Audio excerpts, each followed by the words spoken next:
La clé du mystère sur Fréquence Évasion, histoire insolite, recherche et témoignages. Dans quelques instants, sur Fréquence Évasion, nous serons en compagnie de Théo Friand et nous parlerons d'astrologie, nous parlerons aussi des enfants indigo, des enfants cristal et des starseeds. C'est dans quelques instants sur Fréquence Évasion. Chaque jour, sur Fréquence Évasion Radio, recherche, ovni, paranormal, faits de société, protection de l'environnement et les rendez-vous avec vos stars préférées dans Paroles de Stars. Fréquence Évasion, c'est également la voix des sudistes en Principauté de Monaco et dans le Grand Sud. Fréquence Évasion Radio, dites-nous tout. Dites-nous tout. Dites-nous tout. Fréquence Évasion. Fréquence Évasion. Théo Friand, bonjour, merci d'être avec nous. Bienvenue dans la clé du mystère sur Fréquence Évasion. Oui, bonjour, merci de me recevoir dans votre émission, Alain. Ça me fait plaisir d'être avec vous. Avec plaisir. Alors nous allons parler des enfants indigo, des enfants cristal, des starseeds. Pour commencer, comment en êtes-vous arrivé à vous intéresser à tous ces sujets que vous développez sur Internet? Quel a été votre parcours? Oui, alors en fait, j'ai eu depuis l'âge des 22 ans en fait un éveil de conscience en fait très puissant. En fait, je suis rentré en fait en contact avec différentes âmes en fait, voilà, qui sont venues à moi en fait au 22e anniversaire en fait, pour mon anniversaire des 22 ans pile poil. À ce moment-là, j'ai commencé à recevoir en fait des messages en fait, voilà, d'autres plans, et ça m'a ouvert mes perceptions subtiles. J'avais déjà beaucoup de sensations, de ressentis aussi très forts, mais je n'arrivais pas à en faire, on va dire, je le vivais plutôt comme une souffrance ou comme voilà, comme une forme de rejet. Je me sentais vraiment différent. Mhm. Et disons que en fait, j'ai ouvert véritablement mes perceptions subtiles que tous les humains en fait ont en À l'état potentiel, latent. mais Mhm. voilà, c'est ça, mais qui n'ont pas été développés.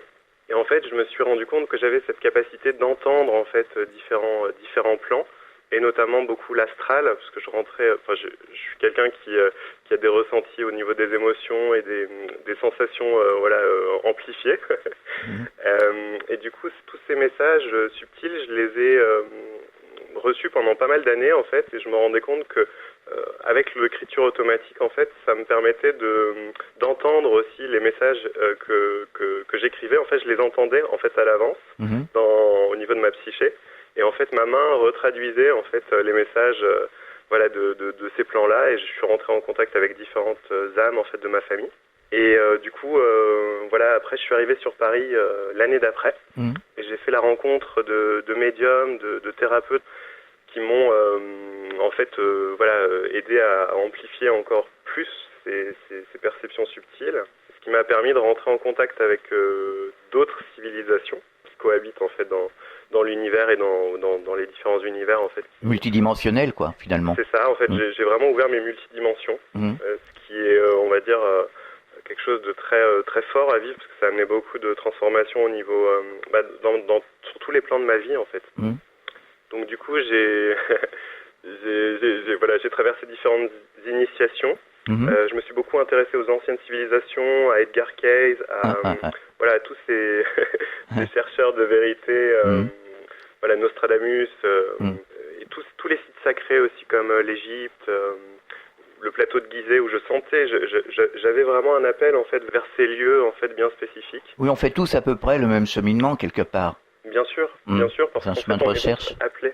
Tout À à un moment donné, on a tous un appel de l'âme, en fait, un appel du soi. Et c'est comme si on avait déjà programmé en fait notre éveil, Mhm. parce que chaque humain, en fait, pour moi, chaque humain a un potentiel multidimensionnel. En fait, après, ça ne s'active pas forcément pour tout le monde au même moment, avec les mêmes capacités extrasensorielles en fait, mais chaque humain, pour moi, c'est vraiment comme une espèce de volonté en fait aussi. Moi, je le vois vraiment comme une conquête, une mission. Chaque humain a une mission, Mhm. une mission bien spécifique selon sa famille d'âme, selon son bagage, et il rentre à un moment donné dans cet alignement en fait qui est la bande passante. C'est comme si on est à un moment donné dans une bande passante. Ouais, exactement, ouais. Et ce flux, en fait, fait qu'on reconnecte en fait à différentes choses en nous, à l'intérieur de nous, qui fait que ça nous fait nous transformer en fait, et transformer aussi notre vie après à l'extérieur. Mhm. C'est très puissant en fait, et c'est vrai que je rentrais en contact avec des choses vraiment qui me dépassaient hein, pour le coup. Et voilà, à un moment donné, il a fallu que j'en fasse quelque chose. Alors, quand vous canalisiez justement ces énergies, enfin ces entités. Est-ce que vous avez pris conscience que c'était vraiment des entités? Parce que je pose souvent la question à des intervenants, êtes-vous sûr que ça vient pas de votre propre esprit? Alors en fait, moi j'ai été accompagné par des médiums en fait qui sont justement spécialistes. Enfin, je suivais vraiment des protocoles. En fait, j'ai été comme dans une espèce de à l'école des X-Men en fait, un petit peu. On va dire, j'ai eu une formation intensive. Et du coup, j'ai appris en fait à travers ces différents protocoles et j'étais suivi aussi avec différentes personnes. J'ai eu cette chance parce que c'est vrai que quand j'étais plus jeune, à l'époque, il n'y avait pas autant de personnes qui s'intéressaient à tout ça. Ça s'est vraiment démocratisé il y a encore peu d'années finalement. C'est vrai, ouais. Et du coup, véritablement, ce que je canalisais, c'était voilà, différentes vibrations qui sont, on va dire, présentes en fait autour de la Terre en ce moment pour nous aider dans cet éveil global des consciences, une élévation de la fréquence vibratoire. Et c'est véritablement, c'est comme déjà programmé, mais du coup, oui, j'ai été véritablement assisté. Effectivement, il y avait différentes vibrations, des vibrations angéliques, des vibrations bien spécifiques et extraterrestres, selon des factions en fait. Parce que sur les plans galactiques, en fait, chaque civilisation en fait a des ambassadeurs. Ce sont des ambassadeurs en fait qui représentent en fait leur système et qui sont envoyés sur Terre en fait, justement pour accomplir une mission bien spécifique, comme si on répondait à une candidature en fait pour un poste en fait, et on vient se présenter pour accomplir certains types de missions sur Terre. D'accord. Et donc, comment se passent ces canalisations? Est-ce que vous entendez les voix? Est-ce que vous pratiquez l'écriture automatique? Oui, l'écriture automatique.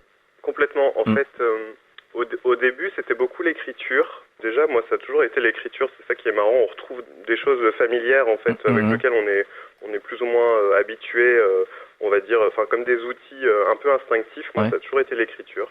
Ouais. À un moment donné, j'avais une difficulté en fait à m'exprimer, à dire ce que je ressentais justement quand j'étais plus jeune. Et on va dire que ces canalisations justement, c'est une évolution accélérée. C'est-à-dire que plus je canalisais, plus je recevais justement ces messages, plus ça faisait ressortir le magma de l'inconscient. C'est un choix en fait d'évolution accélérée. Ouais. Mon âme a choisi en fait cette évolution accélérée, pour pouvoir aussi aider d'autres âmes à vivre en fait la transformation en fait de la même manière. Est-ce qu'on a l'impression que au fur et à mesure on progresse et on canalise mieux, on reçoit mieux justement ces informations?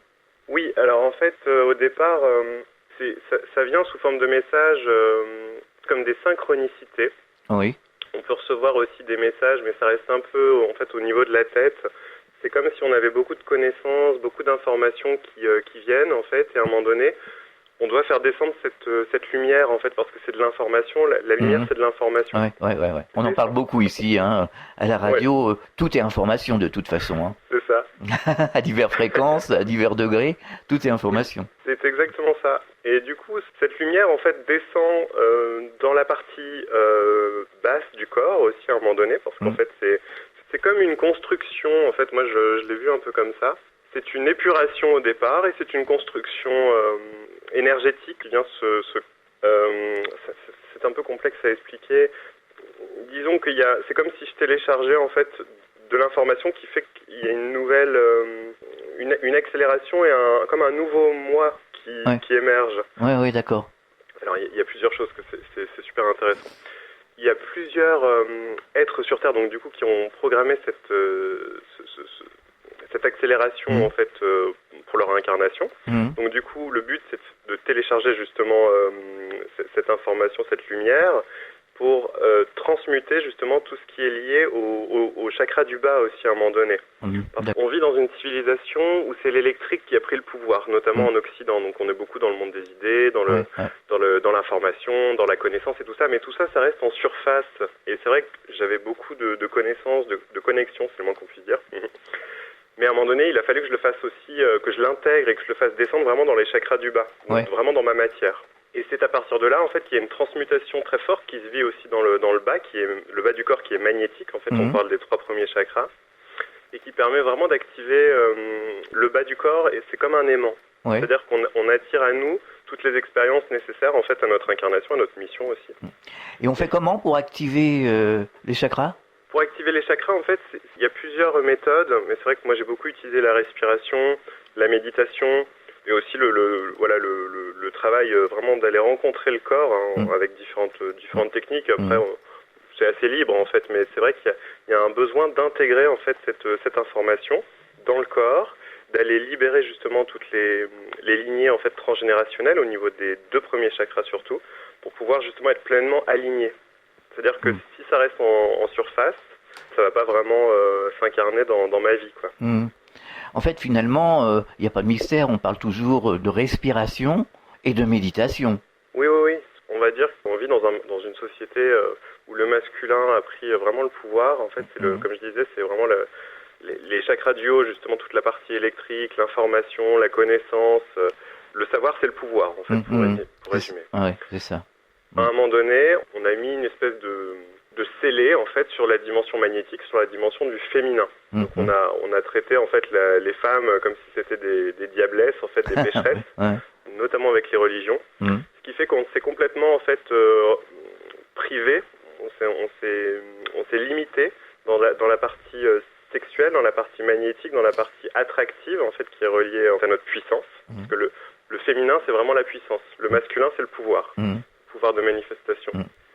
Donc en fait, on est en train de se rééquilibrer. Donc voilà, c'est ça, de rééquilibrer les deux. Et on a jugé la matière comme étant quelque chose de non spirituel, alors qu'en fait la matière est complètement spirituelle, sauf qu'on a en fait considéré que la matière c'était comme l'ombre, le féminin c'était l'ombre. La matière n'existe pas en tant que telle. La matière c'est de la lumière densifiée. C'est ça. En fait, on a mis à l'époque, on a séparé les deux, en fait. On a mis la lumière et l'ombre. Comme si l'ombre était séparée de la lumière, mais c'est exactement juste, Alain. Ouais. La lumière densifiée, c'est de la matière. Voilà. Ouais. J'ai fait plusieurs émissions sur ce thème, justement. Ça revient à ce qu'on disait il y a quelques instants. Tout est information et la lumière, voilà, c'est information. Alors, Théo, nous allons parler des enfants indigo, des enfants cristal, des starseeds. Alors, pour commencer, comment en êtes-vous justement arrivé à vous intéresser à ces enfants indigo, ces enfants cristal, ces starseeds? Et quelle est la différence entre les trois, surtout parce que c'est souvent confondu, on confond souvent les trois. Hein. Alors en fait, il existe plusieurs enfants en fait qu'on retrouve sur Terre depuis quand même quelques décennies. Moi, j'ai vu beaucoup l'année 83 en fait, où il y a eu une vague justement d'âmes qui ont débarqué sur Terre, les nouveaux arrivants. La nouvelle fournée, comme je les appelle. J'en rencontre beaucoup et je suis vraiment enchanté de les avoir en consultation ou même je les croise régulièrement en fait, parce que beaucoup d'amis sont de cette trempe. En fait, les indigos, ce sont des êtres qui arrivent avec une dimension émotionnelle très forte. C'est-à-dire c'est comme un espèce de trouble qu'ils ont en fait au niveau de leurs émotions, de toute la... Ils sont reliés en fait vraiment à l'astral. Le problème, c'est que vu que l'astral a été très perturbé justement sur Terre, eux, ils ressentent justement ces fluctuations-là et ils sont hypersensibles. On parle beaucoup d'hypersensibilité pour les enfants indigos. Et effectivement, ils ont véritablement c'est comme s'ils arrivaient, ils sont sous tension, ils sont très volontaires, ils ont vraiment beaucoup de courage. Ils sentent intuitivement les choses et ils se sentent souvent missionnés. En fait, c'est vraiment ce que j'ai déjà moi vécu. Et aussi ce que j'ai vu à l'extérieur, autour de moi, des amis, des relations qui étaient vraiment de cette dimension indigo. Alors justement, ces enfants indigos, quand ils arrivent, ils n'ont pas l'impression, pour certains, enfin moi je ne vais pas dire que je suis indigo, hein, évidemment, hein, mais j'ai toujours eu l'impression, dès l'âge de 6 ans, 7 ans, 8 ans après, qu'il y avait quelque chose qui tournait pas rond ici. Hein. Je me suis dit, il y a quelque chose qui tourne pas rond. Je paniquais, hein, j'étais angoissé, les parents ne répondent pas, la société ne répond pas, les religions encore moins, et on est dans une angoisse. Est-ce que c'est un symptôme justement de ces enfants indigos qui sont un peu différents? Oui, complètement. Ils ont ils sentent en fait qu'il y a quelque chose qui tourne pas rond ici sur Terre. Ils peuvent pas forcément l'expliquer, mais ils fonctionnent vraiment à l'instinct en fait. Et c'est angoissant quand même, hein? Oui, parce que ici sur Terre, comme je disais, c'est le cérébral, c'est le mental qui a pris le pouvoir. Mais il y a autre chose aussi. Il y a toute cette dimension intérieure, les sentiments. les émotions, et eux sont très connectés justement à ça, et ils comprennent pas que les humains en fait ne vivent pas cette dimension de la liberté, des émotions, d'être connectés à ce côté enfant intérieur aussi.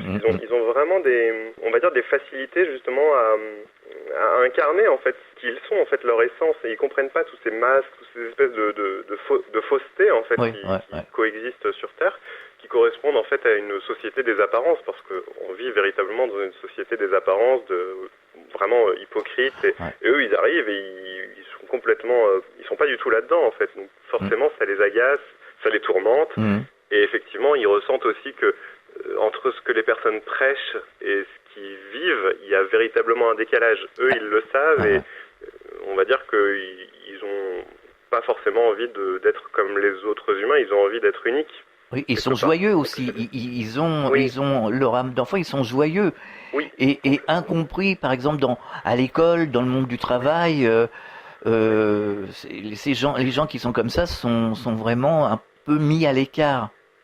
C'est ça. En fait, la blessure des indigos, notamment, c'est le rejet. La non-reconnaissance, c'est le rejet. Et du coup, ils sont souvent diagnostiqués hyperactifs, donc TDAH et aussi qu'on appelle ça haut potentiel intellectuel bien souvent. Eux fonctionnent vraiment avec le supramental, le mental supérieur. Ce sont des enfants qui sont reliés. On peut pas l'expliquer véritablement. On va dire qu'on pourrait inventer des tests. Ce qui m'amuse, c'est aussi le test d'intelligence en fait. Ici, on analyse beaucoup le cerveau gauche, en fait. On analyse le cerveau de l'intelligence rationnelle cartésienne. Eux, ce sont des enfants qui sont très cerveau droit. Donc, ils sont beaucoup dans l'intuition, les ressentis. Ils ont une vision vraiment globale du monde. Ils voient comme au sommet de la tour Eiffel, et ils ont une espèce de vision de l'aigle. Les humains qui ne sont pas, on va dire, de cette trempe, sont plutôt reliés ils sont plus racines, ils sont plus en bas de la tour Eiffel, et eux ils ont une vision, leurs fonctions cognitives en fait sont beaucoup plus proches de la terre, donc ils sont plus à l'aise avec le détail, ils sont à l'aise avec l'écriture, avec tout ce qui est de l'ordre du cerveau gauche, du rationnel en fait. Théo, on marque une pause, on revient dans quelques instants. Réactualisez régulièrement toutes vos applications iPhone et Android sur les sites de Fréquence Évasion Radio et Monte Carlo Azur. fréquenceévasion.com, fréquenceévasion2.com et montecarloazur.com. Fréquence Évasion. Fréquence Évasion. La clé du mystère sur Fréquence Évasion, recherche et témoignages. Nous sommes de retour sur Fréquence Évasion, toujours en compagnie de Théo Friand. Nous parlons des enfants indigo, des enfants cristal, des starseeds. Alors, on va faire la différence. Qu'est-ce qu'un enfant indigo? Qu'est-ce qu'un enfant cristal? Quelle est la différence déjà entre ces deux-là? Oui, alors en fait, les indigos en fait sont venus pour briser les carcans en fait de l'ancien système. Ils sont venus pour amener. En fait, ce sont vraiment des créateurs, des ensemenceurs. Ils ont toujours un côté comme ils peuvent déranger aussi. Ils peuvent amener des choses qui. Pour moi, il y a un côté vraiment chevaleresque, en fait. C'est vraiment ce que j'ai vu. C'est rigolo, parfois, d'ailleurs. Oui. On peut pas les mettre dans des cases, en fait, les indigos. Non. Clairement, c'est des rebelles. En négatif, ils peuvent vivre vraiment l'isolement, le rejet, et ils sont vraiment ils ressentent énormément les choses, donc ils peuvent être très angoissés, à l'idée de vivre dans une société comme ça. Donc, il y a eu beaucoup malheureusement, d'êtres qui se sont aussi suicidés, qui sont partis, on va dire, qui ont quitté, parce que pour eux, l'incarnation, c'est vraiment l'enfer, parce qu'ils ressentent tout ce que les autres humains, en fait, ont refermé. Eux, ils ont tout ouvert. Donc, forcément, il y aura toujours on va dire, quelque chose qui va comme les tourmenter, c'est vraiment le mot. D'ailleurs, ça va être très difficile en ce moment, justement, où la société est chaotique. On est dans le chaos total. Bon, il y a quelques années en arrière, ça pouvait encore aller. Bon, mais là, aujourd'hui, c'est vraiment... moi, je me dis tous les jours, mais c'est la folie, quoi. Oui, il y a eu beaucoup de départs entre 2016 et 2017. D'ailleurs, il y a eu un rapport des médecins, les pompes funèbres aussi, qui donnent les chiffres de 20% de départs en plus pour décembre, là, j'avais vu. En fait, leur structure électromagnétique, parce qu'on a tous une structure électromagnétique, comme je parlais juste avant, l'électrique et le magnétique. Eux, leur structure vibre en fait à une tonalité. C'est comme s'ils avaient une tonalité au-dessus. Donc eux, ils doivent faire un effort pour redescendre en fait sur Terre. D'autres humains, ça va être l'inverse. Ils vont être plus down to earth, quoi. Ils sont vraiment plugués à la terre et ils vont avoir un besoin d'élever leur conscience pour aller sur un niveau plus haut. Je dirais qu'en fait, le but des indigos et aussi justement des enfants cristal, c'est quelque part, c'est d'atterrir finalement. Ouais. Alors, les starseeds. Oui. On pourra en parler. Oui, avec plaisir. C'est quoi les starseeds? Disons que j'ai créé un blog en fait qui s'appelle Starseed Astro. Oui. Et c'est des sujets en fait que j'aborde quasiment tous les jours en consultation, dans les articles, dans les vidéos, parce que j'ai créé aussi une émission qui s'appelle Les Éveilleurs. Et pour expliquer en fait les starseeds en fait ont des mandats d'incarnation bien spécifiques. Ils sont venus en fait en cette fin de cycle, en cette transition planétaire, en fait, ils viennent avec un bagage renforcé en fait, donc ils ont une connexion vraiment avec leur multidimension, avec le soi. Le soi en fait est une espèce de matrice en fait, moi je l'appelle une espèce de matrice absolue en fait, c'est au-delà de la forme physique en fait, au-delà de notre monde. Il existe comme une espèce de bibliothèque de connaissances en fait qui est le soi. Eux en fait sont très reliés, en fait ils reçoivent directement en fait des programmes pour accompagner en fait les humains justement à vivre l'éveil. Donc en fait ils ont des codes bien spécifiques qui correspondent à leurs différentes incarnations sur d'autres plans, par exemple des starseeds qui viennent des Pléiades, d'Orion. D'ailleurs c'est vraiment, moi ma connexion c'est vraiment Orion Pléiade. Et il y a d'autres factions qui viennent de Sirius, d'Andromède, etc. Et en fait chaque faction en fait a des spécificités et ils viennent pour différents types de missions. Beaucoup agissent sur la Terre, ils viennent unifier tout ce qui avait été, tous les savoirs perdus, en fait, eux, ils viennent reconnecter justement au niveau de la Terre, vraiment au niveau de tout ce qui est terrestre, et d'autres vont plutôt accompagner, aider d'autres personnes, en fait, d'autres âmes, à se reconnecter, en fait, à leur mission. Donc, en fait, il y a différents buts, en fait, ils viennent pas tous avec le même mandat, des mandats, oui, mais des missions, non. Je me posais la question suivante. On parle des starseeds à l'instant, mais les enfants indigo, les enfants cristal qui viennent avec quand même quelque part une joie de vivre, ils ont quelque chose au fond d'eux. Est-ce que c'est pas dangereux à la longue d'être ici? Est-ce que ça nous assombrit pas, quoi, quelque part? Parce que c'est difficile, à force de supporter cette noirceur. C'est très difficile. On n'arrive pas à en sortir. C'est pour ça que moi je disais souvent il faut se réunir ensemble, il faut essayer de se regrouper pour essayer de créer du positif. Bien sûr. En fait, cette question, je me la suis beaucoup posée parce que j'ai eu des moments effectivement très difficiles dans ma vie aussi. Ça n'a pas été toujours... avant d'arriver là où je suis, j'ai eu un grave accident de scooter, notamment il y a quelques années, où ça a remis tout en question dans ma vie, où j'ai vraiment vu la mort de près. En fait, je dirais que la conscience dérange. Ah oui, ça c'est sûr. Donc du coup, moi je pense que ce sont des êtres qui ont une grande lucidité, une grande connaissance en fait, mais ça ne fait pas d'eux des divinités ou des êtres aussi spéciaux que ça. Ça n'a rien à voir. Chaque âme a, on va dire, sa couleur et son bagage, sa mission, etc. En fait, mais disons que ce sont des mandats bien spécifiques. Eux, ils sont venus en mission ici. Ils sont pas venus là pour faire semblant de ressembler, on va dire, à un humain, on va dire, qui est pas dans le même plan d'expérience. Eux, ils sont venus avec une mission bien spécifique. Ils viennent pour faire cette mission et voilà, ils repartent sur d'autres plans, en fait. Voilà. Alors, on dit que les enfants indigos sont incapables de cacher quoi que ce soit. Oui, parce qu'en fait, ils sont très connectés au niveau du troisième œil et ils voient les distorsions. En fait, j'aimerais vous parler de quelque chose parce que j'ai vu qu'en fait, ici sur Terre, on était assujettis à des programmes. Oui. On les appelle des programmes duels. C'est-à-dire qu'en fait, on a des voiles et on a beaucoup de filtres qui nous font voir le monde d'une manière justement distorsionnée. Oui. Alors, je vais vous expliquer un petit peu comment ça fonctionne. Il y a 3 types de mental. En fait, j'ai analysé, il y a 3 types de mental sur Terre. Il y a le mental, on va dire, analytique, qui est le mental, en fait, de la raison, de la logique, qui est vraiment relié au cerveau gauche, cartésien. Ouais. On en parle beaucoup avec le docteur Jean-Jacques Charbonnier, d'ailleurs. Oui, la conscience analytique. Il y a vraiment un travail de recherche remarquable là-dessus.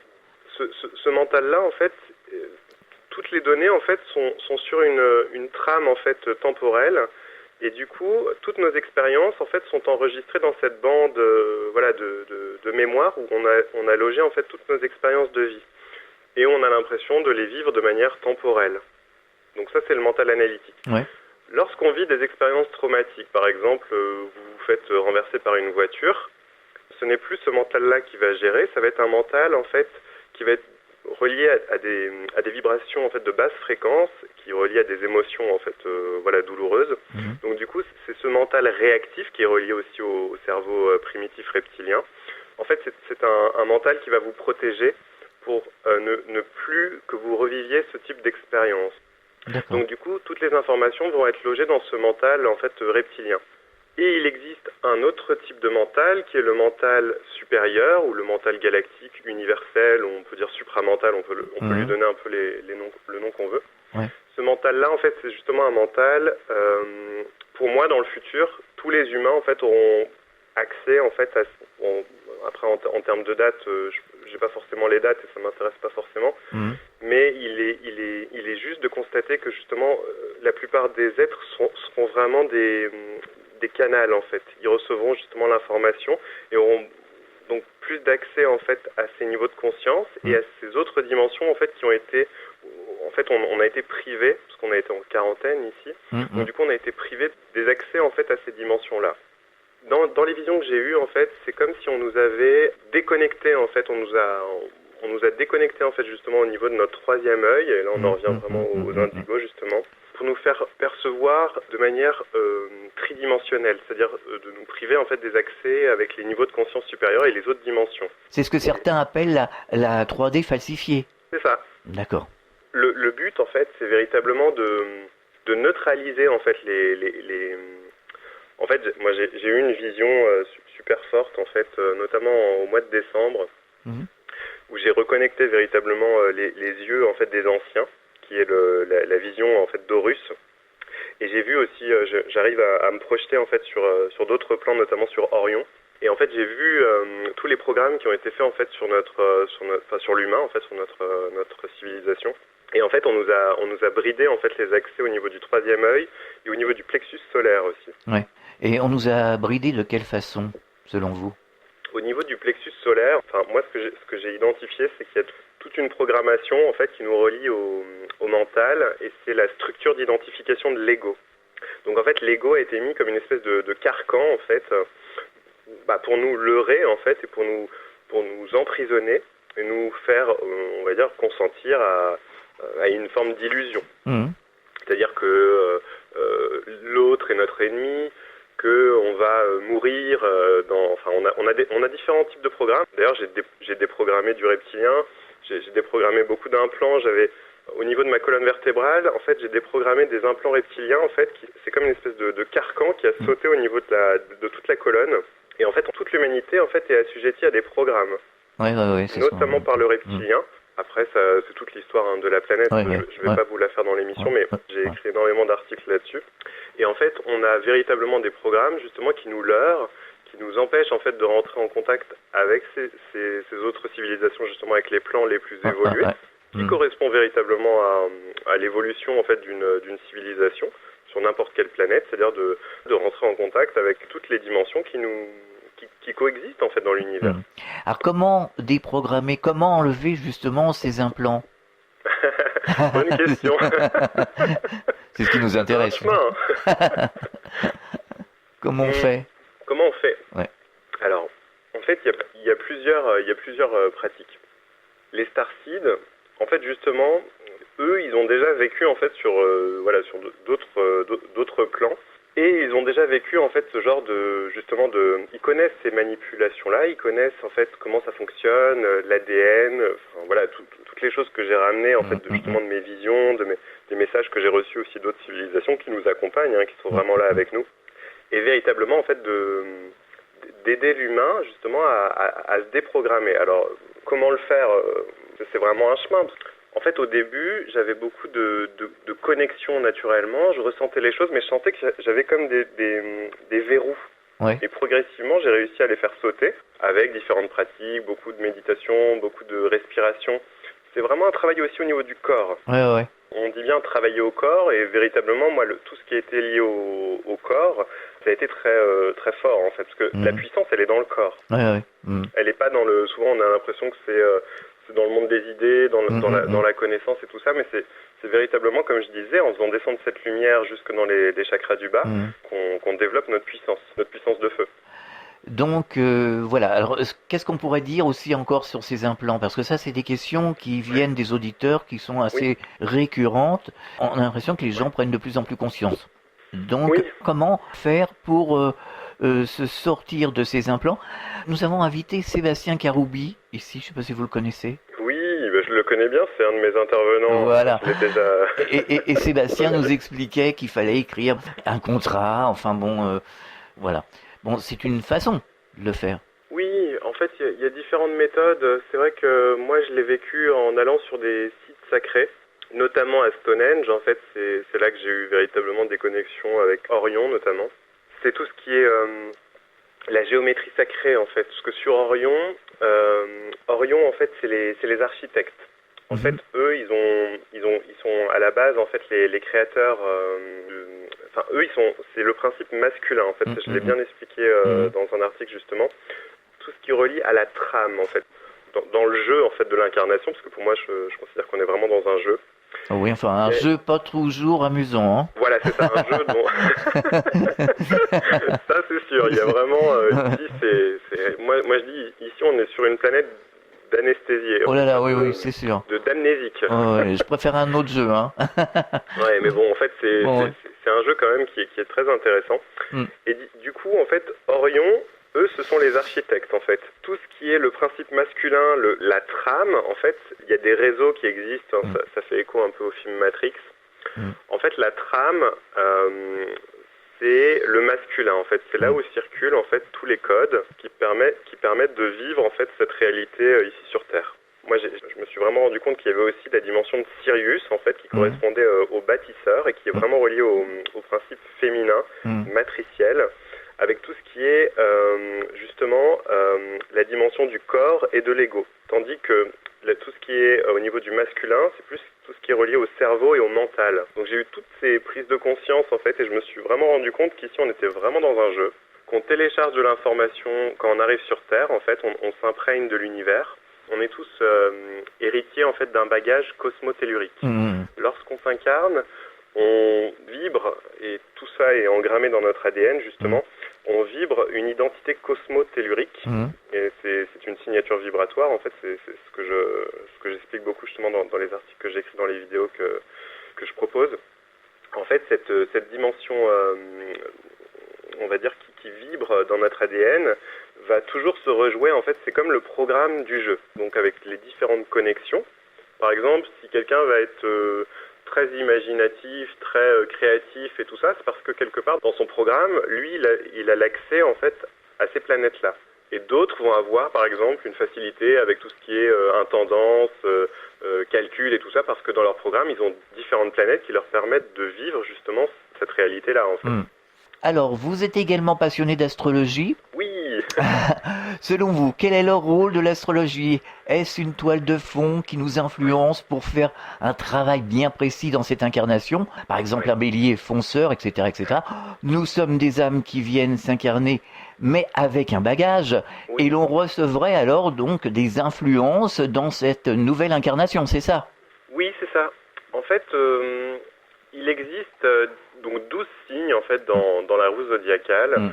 Et chaque humain, en fait, télécharge, comme je disais, en fait, son programme d'incarnation. Et c'est ce que je regarde toute la journée. J'analyse des thèmes, justement, des cartes.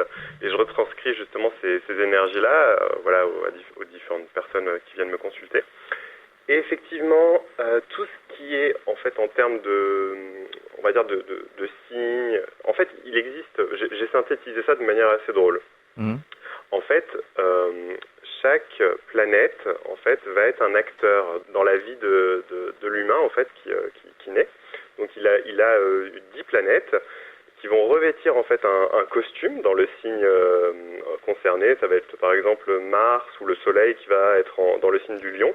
Donc, il va revêtir, en fait, le caractère, l'apparence, en fait, du Lion pour jouer, justement, dans dans un décor en fait qui concerne les maisons. Donc en fait c'est une espèce de, on va dire de théâtre, et chaque planète en fait correspond, vit une fonction en fait dans un signe qui va être plus ou moins bien vécu. En fait c'est un espèce de dialogue en fait en nous qui va faire qu'on va avoir tendance à reproduire certains schémas plus ou moins consciemment, hein, et avoir tel type d'influence.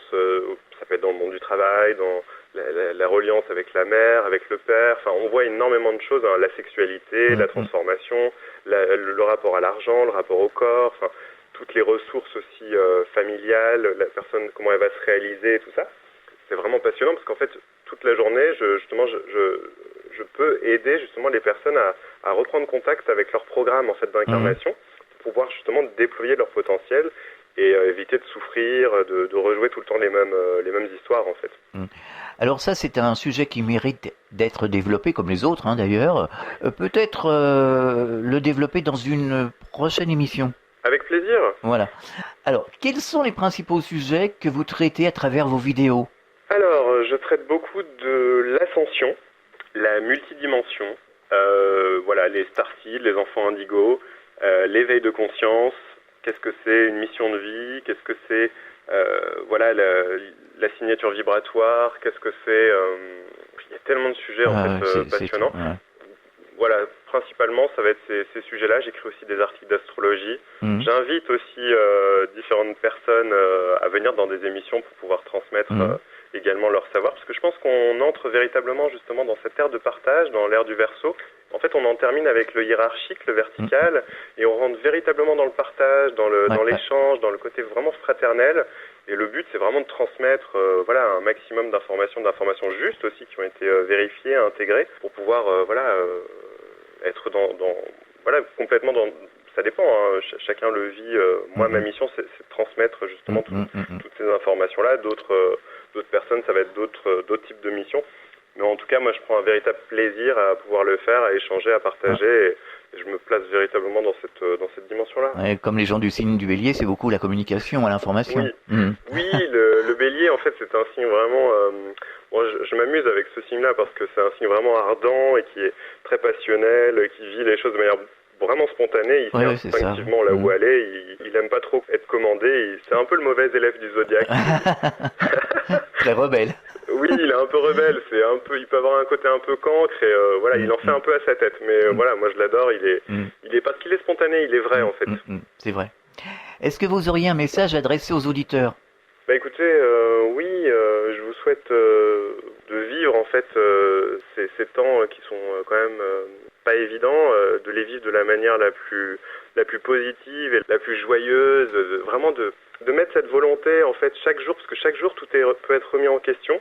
Donc véritablement chaque jour de trouver un temps pour se poser, pour essayer de respirer, de prendre du temps pour soi aussi. Je pense que c'est véritablement important, et de garder toujours cette volonté de nourrir en fait les espaces en nous qui voilà, en mettant de la lumière, en mettant de la joie, de la positivité en fait, comme disait je sais plus qui là il y a quelques temps, mais je pense que c'est vraiment important parce qu'on vit des temps tellement difficiles avec tout ce qui se passe en termes de politique, en termes d'économie, et c'est vrai qu'on pourrait c'est une période assez plombante. On est dans les temps de l'apocalypse, donc tout est mis en lumière, donc effectivement c'est d'être moins dans les apparences et plus dans la spontanéité, vraiment dans la joie de vivre. C'est sûr. Des projets particuliers? Plein de projets, en fait, là, il va y avoir encore de nouveau plein d'émissions, des nouveaux articles, j'arrête pas, je me demande si un jour je vais siroter mon cocktail sur le bord de la mer. Je crois que c'est pas pour tout de suite. Non, je pense pas que ça soit ici en tout cas. Non. Vous avez un site internet? Oui, j'ai un site internet qui s'appelle starseedastro.com. Et j'anime aussi des émissions voilà, que vous pouvez retrouver sur YouTube, qui s'appellent Les Éveilleurs. Voilà. D'accord. Merci Théo d'avoir participé à cette émission sur Fréquence Évasion, la clé du mystère. À très bientôt pour une prochaine émission. Merci. À bientôt, au revoir. Fréquence Évasion.